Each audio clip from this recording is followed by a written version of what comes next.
Лузерска е реториката на власта дека сите оние кои биле против она што СДСМ и ДУИ го договориле со Бугарија се антиевропски настроени.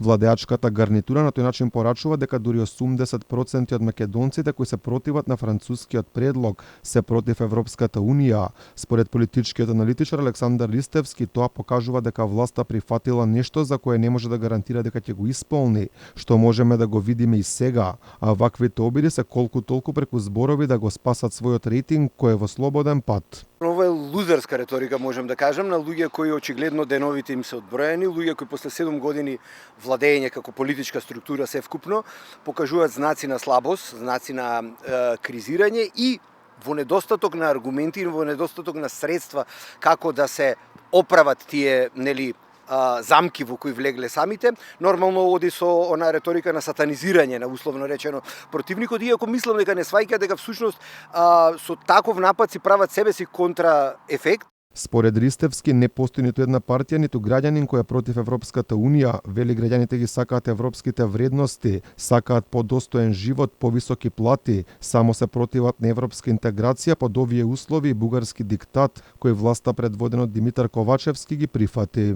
Не постои партија која е анти-ЕУ или анти-Европска унија.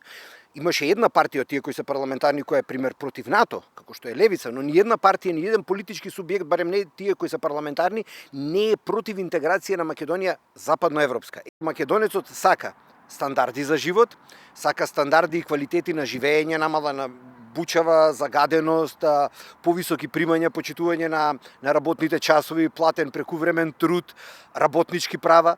Тоа го покажуваат и истражувањата во кои речиси 70% од луѓето се за членство во ЕУ, но според последното истражување на Институтот за демократија Societas Civilis објавено во март годинава, дури 65% од сите граѓани, а 80% од македонците се против францускиот предлог.